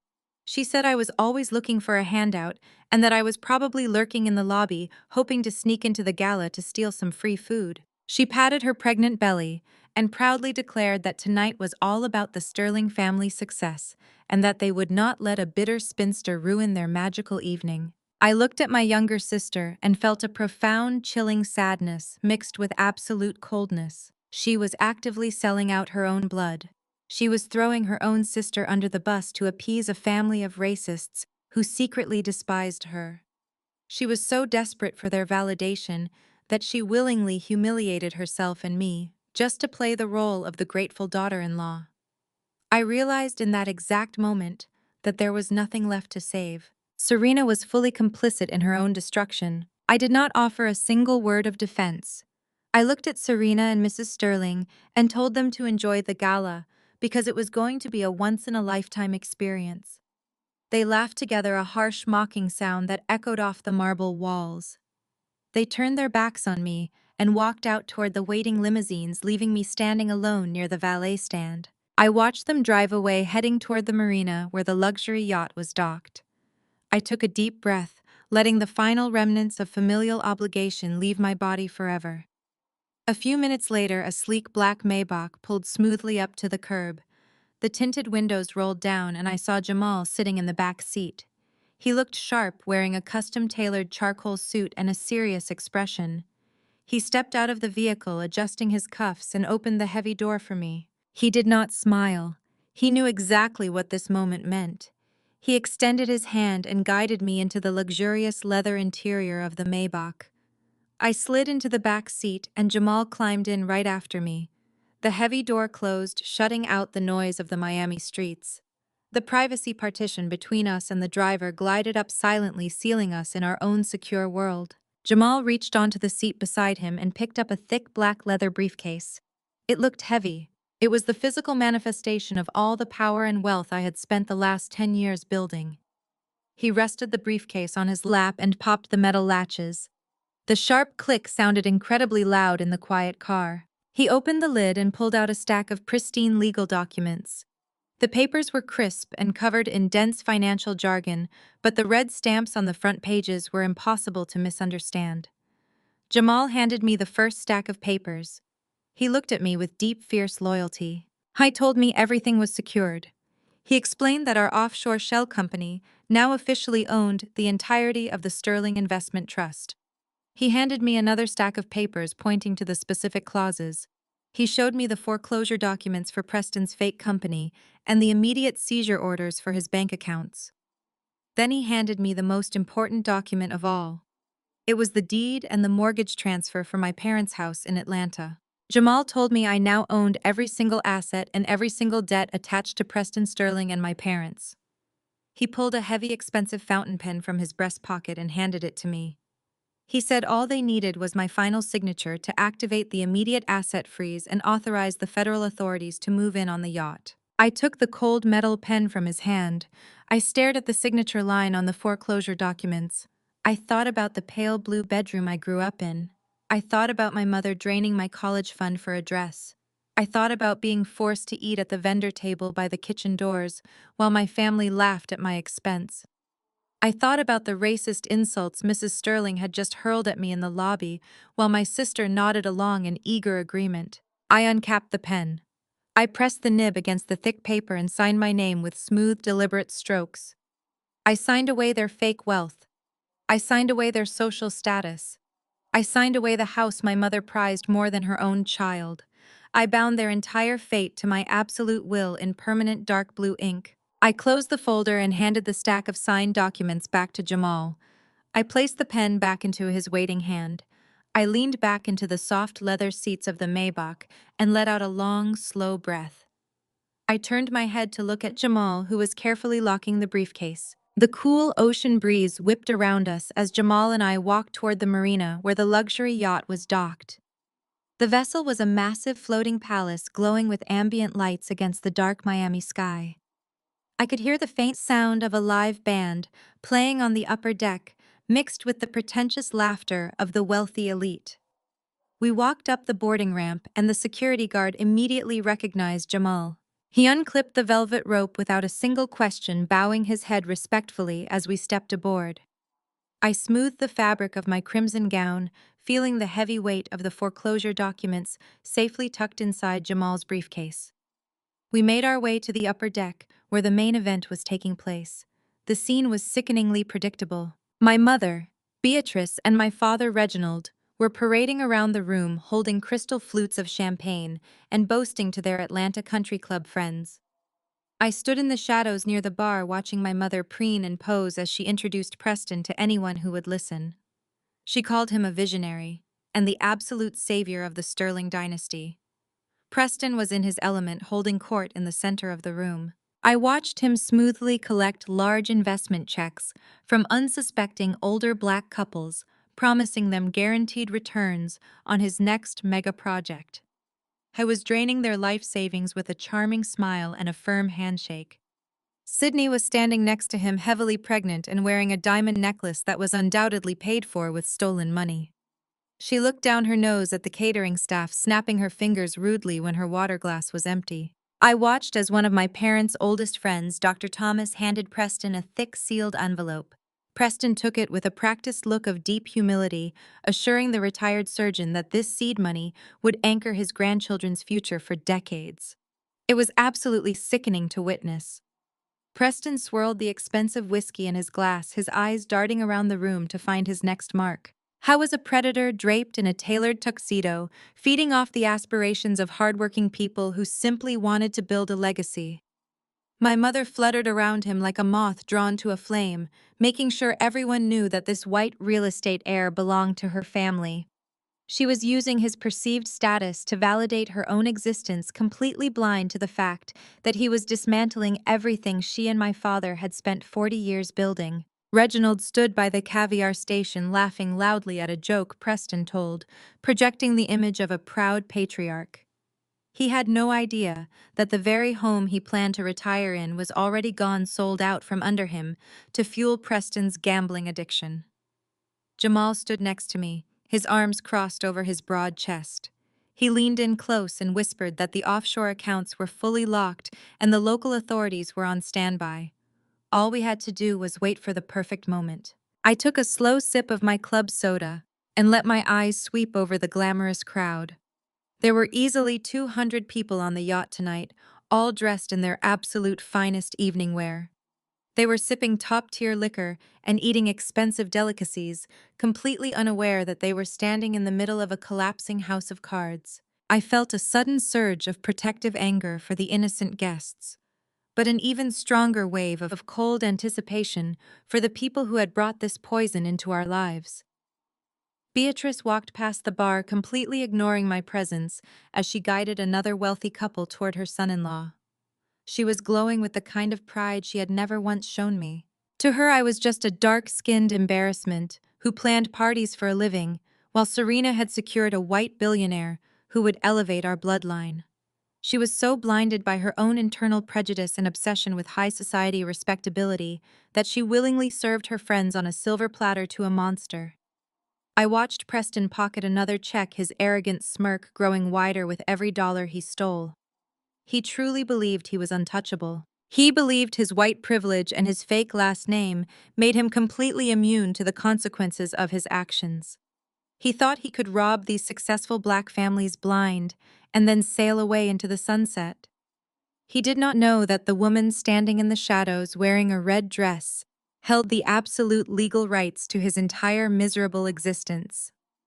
After about an hour, the live band stopped playing, and my father tapped his crystal glass with a silver spoon to get everyone's attention. The sharp, ringing sound cut through the ambient chatter, and the guests naturally gathered around the grand staircase in the center of the yacht. Reginald took the microphone from the band leader and stood on the first step, looking out over the sea of wealthy, expectant faces. His voice was thick with unearned pride as he welcomed everyone to the celebration. He talked about the profound importance of generational wealth and the immense sacrifices our ancestors made to ensure we could stand on yachts like this today. It was a beautiful, heartfelt sentiment, completely ruined by the horrific reality of the situation. Reginald puffed out his chest, smoothing his jacket, and proudly announced that his brilliant son-in-law Preston was officially taking over as the chief executive officer of the Sterling Investment Trust. He declared that Preston was the true future of our family and the living proof that the Williams bloodline had finally reached the absolute pinnacle of high society. The crowd applauded politely, raising their glasses in a toast to the new chief executive officer. Beatrice wiped a fake tear from her eye, looking like a woman who had just won the ultimate lottery. She reached out and patted Sydney on the back, silently congratulating her for securing the ultimate prize. Preston stepped up to the staircase, taking the microphone from my father. He stood a few steps above the crowd, looking incredibly arrogant under the bright deck lights. He thanked Reginald for the kind words and talked about his grand, ambitious vision for the future of the trust. He fed the crowd lies about how he was going to build a financial empire that would outlast them all, providing massive returns for everyone who trusted him with their investments. He paused and took a dramatic sip of his whiskey, playing the room perfectly. Then his eyes scanned the crowd and locked onto my crimson dress in the shadows. A cruel, patronizing smirk spread across his face. He decided he could not resist the opportunity to publicly humiliate me one last time. He leaned into the microphone and said he wanted to give a special shout-out to his sister-in-law, Aaliyah, who had apparently sneaked onto the yacht tonight uninvited. He pointed his glass in my direction, ensuring that every single guest turned their head to look at me standing by the bar. The room grew uncomfortably quiet. Preston told the crowd not to worry, because when he officially opened the new corporate offices in the morning, he was going to hire me to clean the floors and scrub the toilets. He said it was highly important for successful people to provide charity to less fortunate family members, so they could finally learn the true value of hard manual labor. He added that my little party planning hustle clearly was not paying the bills, so he was doing me a massive favor. A few people in the crowd chuckled nervously, not sure if it was a tasteless joke, while my mother beamed with vicious, unhidden satisfaction. Sydney leaned her head on Preston's shoulder, looking incredibly smug and victorious. They truly thought they had won the ultimate prize. They thought they had successfully broken me and cemented their elite status forever. I did not flinch. I did not break eye contact with Preston. I stood perfectly still, letting his cruel words hang in the humid night air. I looked at Jamal, who was standing beside me with his hand resting on the leather briefcase. I gave him a single sharp nod. Jamal pulled his phone from his pocket and tapped the screen exactly once. The reaction was instantaneous. Suddenly, the yacht's massive sound system cut out completely. A high-pitched screech of audio feedback pierced the air, causing several guests to cover their ears. Preston tapped the microphone, confused as it went completely dead in his hands. He looked over at the sound technician, waving his arms and demanding that they fix the equipment immediately. But the technician looked just as confused, holding his hands up in defense. Before Preston could yell another command, the soft ambient lighting on the deck dimmed dramatically, plunging the crowd into shadows. The enormous projector screens mounted behind the grand staircase flickered to life. The bright white light from the screens illuminated Preston's shocked face. For a fraction of a second, the elegant logo of the Sterling Investment Trust appeared on the displays, looking prestigious and secure. Then a massive bright red stamp slammed down across the screens with a loud digital thud that shook the entire deck. The word "foreclosed" was written in bold, undeniable block letters straight across the Sterling name. A collective gasp rippled through the crowd of wealthy investors. The clinking of glasses stopped entirely. The silence was heavy and suffocating. Preston turned around slowly, staring at the massive red letters dominating the screens above his head. His confident smirk melted into absolute sheer panic. He frantically tapped the dead microphone again and again, his breath hitching in his throat. He looked at my parents, whose faces had drained of all color. Beatrice grabbed her husband's arm, her mouth opening and closing in silent horror. Sydney let out a high-pitched squeal of confusion, demanding to know what was happening to their presentation. The perfectly constructed facade was cracking right in front of their eyes. The guests began to murmur among themselves, their voices rising in sudden anxious waves. Preston tried to shout over the noise, assuring everyone that it was just a terrible technical glitch and a tasteless prank. But the red letters remained glowing brightly against the dark sky. I stepped out of the shadows, the fabric of my red gown trailing elegantly across the polished wooden deck.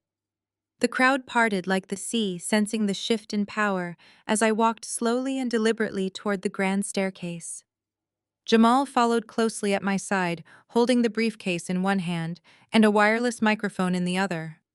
He had synced his device directly to the yacht's emergency broadcast system, overriding their entire setup. He handed the microphone to me as I reached the bottom of the stairs.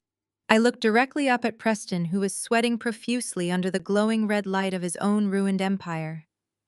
I held the microphone to my lips and smiled a cold, calculated smile, knowing the destruction I was about to unleash would be absolute.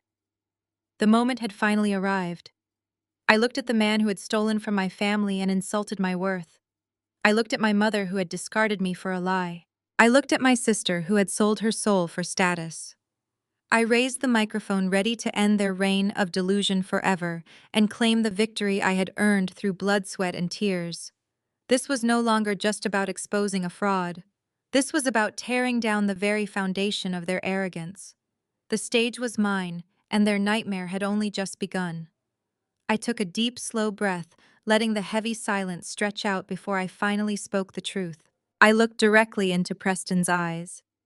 I told him it was going to be very hard for him to be the chief executive officer of a trust that I officially liquidated 3 hours ago. The color drained from his face, leaving him looking pale and sickly under the ambient lighting of the yacht. He opened his mouth, but no sound came out. The arrogant sneer that had defined his features for the past 2 years vanished completely. He looked down at his trembling hands, and then back up at the massive red "foreclosed" sign burning on the projector screens behind him. He stammered, trying to form a word, trying to find a lie that could save him, but his mind was entirely blank. The realization that he had been outplayed by the woman he had treated like a servant was paralyzing him. He took a stumbling step backward, bumping into the cocktail table where he had just been collecting investment checks. Before Preston could formulate a single excuse, his father Charles pushed his way through the stunned crowd. Charles was vibrating with rage, his face a deep shade of crimson. He marched toward the bottom of the staircase, pointing a shaking finger at me. He demanded to know what kind of sick joke this was. He raised his voice, projecting his false authority to the entire deck, trying to regain control of the room. He told the wealthy guests not to listen to me. He said I was nothing but a bitter party planner with a petty grudge against his successful family. He shouted that the Sterling name carried decades of prestige and that a woman of my background could never comprehend the complex financial structures of their real estate dynasty. He called me a liar and demanded that resort security remove me from the premises immediately. I did not flinch. I did not step back. I stood perfectly still on the stairs, letting him scream until his breath ran short. I smiled smoothly, projecting absolute calm and control. I told Charles that he was right about one thing. I told him I was not a party planner. I brought the microphone closer and introduced myself properly to the entire room. I said my name is Aaliyah, and I am the Chief Executive Officer and founder of Aura Elite. I let the name of my company echo over the silent crowd. I watched as realization dawned on the faces of the truly wealthy guests in the room. Aura Elite was not a secret in the upper echelons of society. We were the invisible hand that guided the portfolios and managed the private lives of the global 1%. The murmurs began almost instantly as people recognized the magnitude of what I was saying. I looked back at Charles, whose angry expression was beginning to crack with uncertainty. I told him that my firm managed the lives and portfolios of the absolute highest tier of wealth. I told him we specialized in acquiring and restructuring distressed assets. I explained that yesterday afternoon my acquisitions team had purchased the entirety of his precious dynasty's debt. I told him we bought it for pennies on the dollar because the open market had deemed his family completely worthless. I told Charles and his wife, who was now clutching her pearl necklace in horror, that they did not own the luxury cars they drove or the designer clothes on their backs. I revealed that their old money empire had actually gone bankrupt 10 years ago and that they had been surviving on credit card kiting and empty promises ever since. I told them I was their new primary creditor and I owned every single aspect of their miserable lives. The wealthy Atlanta families who had been invited to this gala, the same people my mother had eagerly recruited to invest in Preston, began to realize they had walked into a trap. An uncomfortable shifting spread through the crowd. Men in expensive suits started reaching into their breast pockets, checking for the envelopes they had just handed to Preston. They realized the charming white heir they had trusted with their retirement funds was nothing but a broke con artist. The polite atmosphere of the charity gala transformed into an undercurrent of panic and anger. People began to demand their money back. Voices rose in pitch as decades of saved wealth was suddenly in jeopardy. My mother could not process the scene unfolding in front of her. Beatrice had spent her entire adult life worshipping at the altar of respectability politics. She had curated an image of flawless upper-class success, and she had staked her entire social reputation on Sydney, marrying into a white dynasty. Admitting that Preston was a fraud meant admitting that her entire worldview was a toxic lie. She would rather believe her own daughter was a deranged monster than admit she had been conned by a mediocre man. She shoved her way past the bewildered guests and planted herself at the bottom of the staircase, looking up at me with wild, desperate eyes. Beatrice screamed at me to stop this embarrassment right now. She ordered me to put the microphone down and apologize to the Sterling family. Her voice was shrill and frantic, cutting through the rising murmurs of the crowd. She yelled to the guests that I was having a mental breakdown. She pointed at Preston and swore to her country club friends that he was a brilliant millionaire. She said he was a visionary investor and that I was just trying to ruin my sister's perfect life because I was jealous and alone. She begged the crowd not to believe me, clinging to her delusions, even as the evidence burned bright red on the screens above. She was hyperventilating, her carefully styled hair falling out of place as she tried to physically block the screens from view. I looked down at my mother. The woman who had drained my college fund, who had banished me to the kitchen doors, who had called me a dark-skinned disappointment. I felt no anger anymore. I felt absolutely nothing. My eyes were dead cold. I lowered my voice, ensuring the microphone picked up the chilling calmness of my tone. I told her to listen to me very carefully. I said, "Mom, your millionaire son-in-law is currently $14 million in debt." The number hung in the humid ocean air. $14 million. Beatrice stopped breathing. Her eyes widened, and she shook her head slowly side to side, rejecting the numbers. I took a step down the stairs, closing the distance between us. I told her that Preston had not invested a single dime of the money he collected from her friends. I explained that he was a degenerate gambler with massive underground debts in Macau. I told her that the loan sharks were closing in, and he needed a massive injection of capital to keep them from breaking his legs.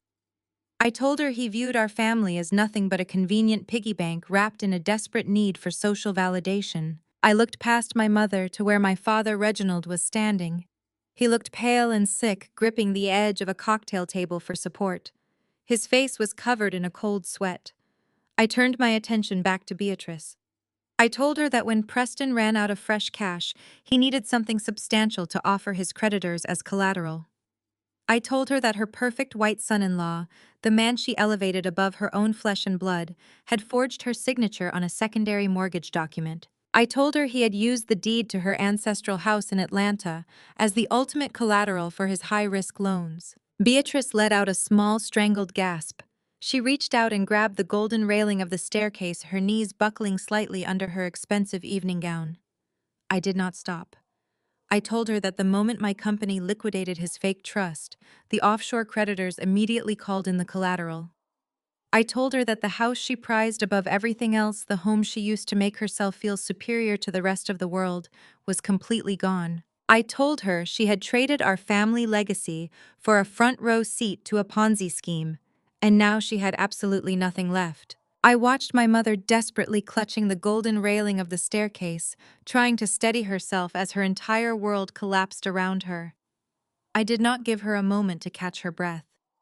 I turned my attention back to the wealthy guests gathered on the deck of the luxury yacht. I nodded to Jamal, who was standing beside me with his tablet. The massive projector screens behind the staircase shifted from the glowing red foreclosed sign to a highly detailed financial spreadsheet. It was time to show everyone in the room exactly how deeply they had been betrayed. I spoke clearly into the microphone, making sure my voice carried over the sound of the ocean waves hitting the hull of the yacht. I directed the crowd's attention to the screens overhead. I told them they were looking at the master ledger for the Sterling Investment Trust. I pointed out the columns of numbers in green, explaining that those represented the deposits they had made over the last 2 years. I read off the specific dates and amounts corresponding to the fake investment seminars my mother Beatrice had hosted at her exclusive Atlanta country club. I watched as the faces of the prominent doctors, lawyers, and business owners in the room shifted from confusion to absolute horror. They were looking at their own life savings, their retirement funds, and their children's college accounts displayed on the screen. I did not stop there. I had Jamal switch the slide to show the outgoing wire transfers. I explained to the silent crowd that there were no real estate acquisitions in downtown Atlanta. There were no commercial development permits, and there were no generational wealth-building portfolios. I told them there was only a direct pipeline to offshore accounts. I showed the room the high-stakes casino markers bearing Preston Sterling's signature. I highlighted the massive transfers to sports betting syndicates and underground gambling rings in Macau. I made sure every single person on that yacht understood that the charming white air they had welcomed into their exclusive circles had viewed them as nothing more than gullible targets. I told the guests that Preston had used my mother's desperation for high society status to infiltrate their community. He had weaponized her respectability politics, using her as a shield to rob her own friends blind. I pointed to the forged promissory notes he had been handing out just an hour ago, explaining that the ink was barely dry on documents that were entirely legally void. The initial shock in the room quickly morphed into pure visceral outrage. The polite atmosphere of the charity gala completely dissolved. The low murmurs turned into angry shouts. The retired surgeon who had just handed Preston a thick envelope of seed money marched forward, his face twisted in fury, demanding his money back. Other investors joined him, stepping aggressively toward the center of the room. They realized their hard-earned wealth, the money they had fought against, systemic barriers to accumulate, had been burned at blackjack tables by a man who felt entirely entitled to their resources. I turned my attention away from the angry crowd and looked for Preston's parents. Charles Sterling and his wife had spent the entire weekend looking down their noses at my family, making thinly veiled racist microaggressions in the hotel lobby, and acting like royalty.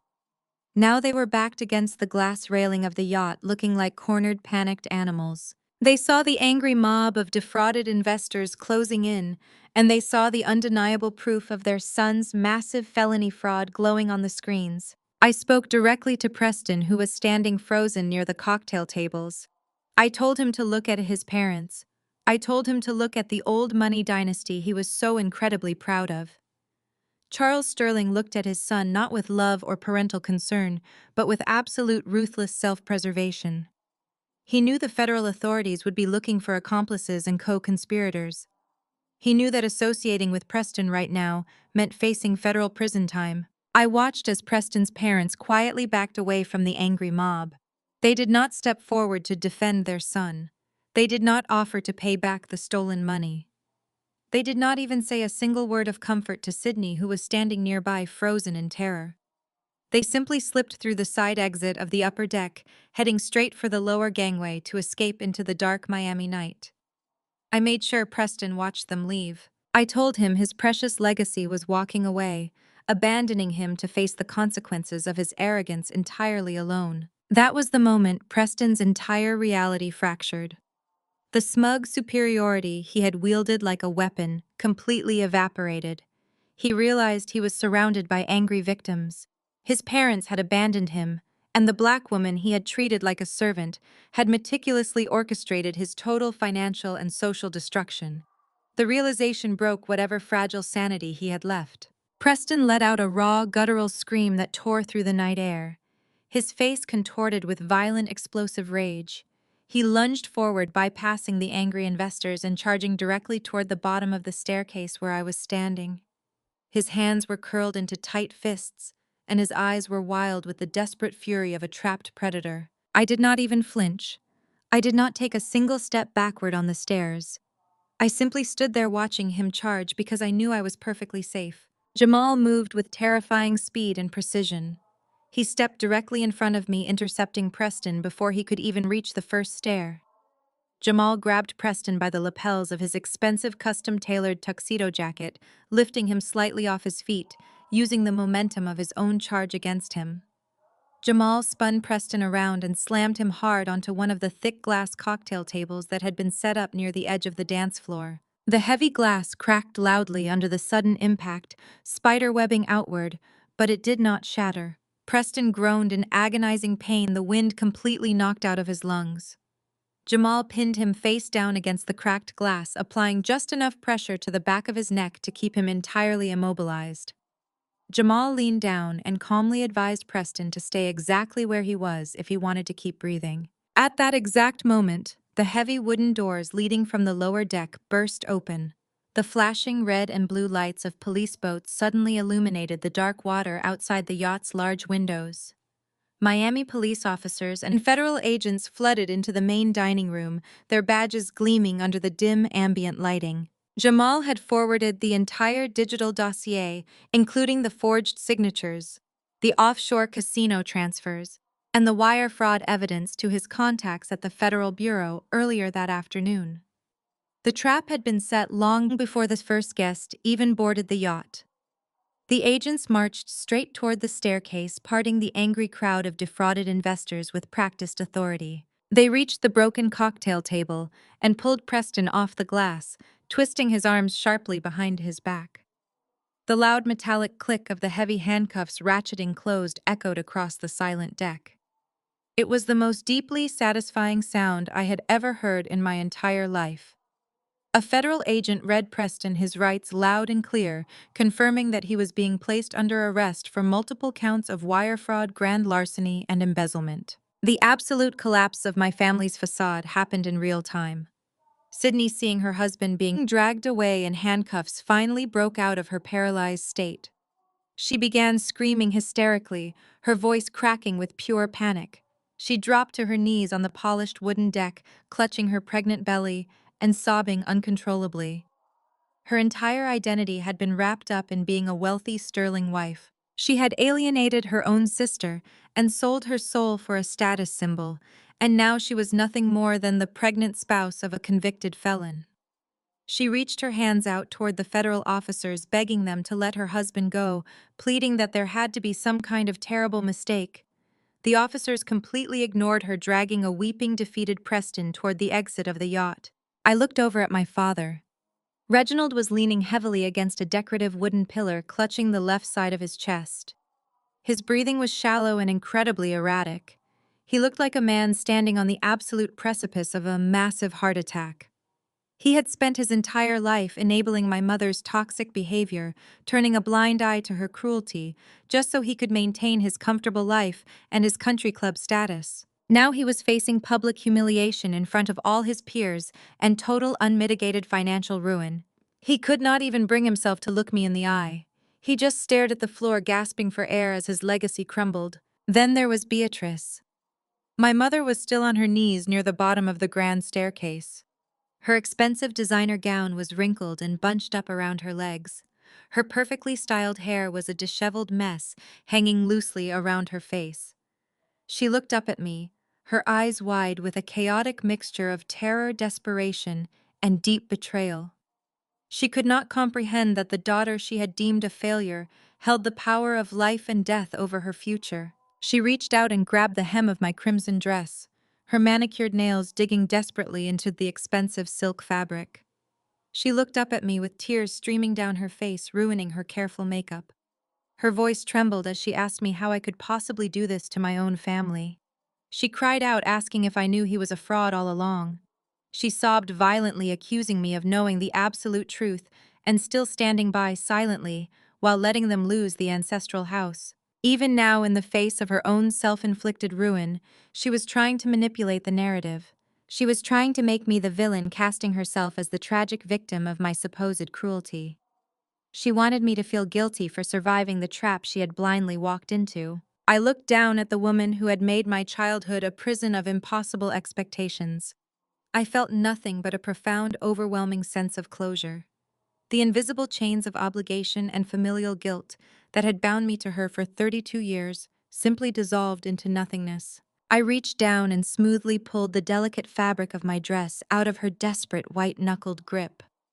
I stepped down onto the main deck, standing over her. I kept my voice perfectly level, ensuring she heard every single syllable loud and clear over the sound of her own sobbing. I told her I did not lose the house, Mom. I explained that when the bank initiated the foreclosure process because of Preston's unpaid loans, I bypassed the public auction entirely. I told her my acquisitions firm had bought the property directly from the bank holding company yesterday morning, paying the balance in full. I looked into her tear-filled, terrified eyes and delivered the final absolute truth that would define the rest of her life. I told her I did not lose the house. I owned it. And then I told her she was just a tenant now and her rent was due on the 1st. I left them standing on the deck of the yacht, surrounded by the flashing lights of the police boats and the harsh reality of their ruined lives. Fast forward exactly 1 week later. The fallout from the charity gala was more spectacular and more devastating than anything I could have ever orchestrated on my own. Preston was sitting in a federal holding cell wearing an orange jumpsuit that clashed horribly with his carefully curated aesthetic. The federal prosecutors had formally charged him with multiple counts of wire fraud, money laundering, and running an interstate Ponzi scheme. Because he had targeted prominent wealthy families and crossed state lines, the judge denied his bail completely. He was looking at a minimum of 20 years in federal prison, and his arrogant white aristocratic parents had completely cut him off. They changed their phone numbers and fled to Europe to avoid the media circus, leaving their son to rot in a concrete box. Sydney was officially a bankrupt single mother-to-be. The moment the federal agents seized Preston's accounts, the illusion of her high society marriage completely evaporated. The luxury vehicles she loved to flaunt were towed away in the middle of the night by aggressive repo men. Her designer maternity clothes and her diamond jewelry were seized and cataloged by debt collectors to help pay back the millions her husband had stolen from innocent people. She was forced to meet with court-appointed bankruptcy lawyers in a dingy municipal building, stripped of all the glamour she had sold her soul to acquire. She had absolutely nothing left to her name, and no wealthy in-laws to save her. But the most profound destruction happened to my parents. Beatrice and Reginald returned to Atlanta only to find that the news of the massive scandal had beaten them home. Their reputation in the high society circles of the city was completely and permanently obliterated. The wealthy black elites they had spent decades trying to impress now viewed them as toxic accomplices to a white con artist. My mother tried to show up for her weekly luncheon at the exclusive country club, only to be stopped at the front gate by security. Her membership had been revoked by a unanimous vote of the board of directors. She was the laughingstock of her entire social circle, completely shunned by the women she used to gossip with. They were humiliated outcasts, trapped inside a house that they no longer owned, paying rent to the daughter they had always despised. I was sitting in my ultra-luxurious, high-security penthouse in downtown Miami, reviewing the final transfer documents for the properties I now owned. The space was a masterpiece of modern design, featuring imported black marble floors and massive floor-to-ceiling windows that offered an unobstructed panoramic view of the Atlantic Ocean. Jamal was sitting across from me at the massive quartz dining table, sipping a black coffee and reviewing our quarterly earnings. Everything was perfectly peaceful until the private intercom on the wall buzzed with a sharp, flat tone. My head of building security informed me that my family was down in the main lobby, causing a massive scene and begging to come up to my floor. I told the security team to authorize them to the private elevator. I wanted them to come up. I needed them to see exactly what they had thrown away, and I wanted to deliver my final message in person. I stood by the kitchen island, waiting patiently.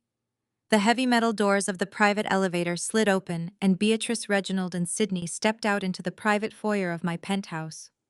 The visual contrast from just a week ago was absolutely staggering. They were no longer carrying matching sets of expensive designer luggage.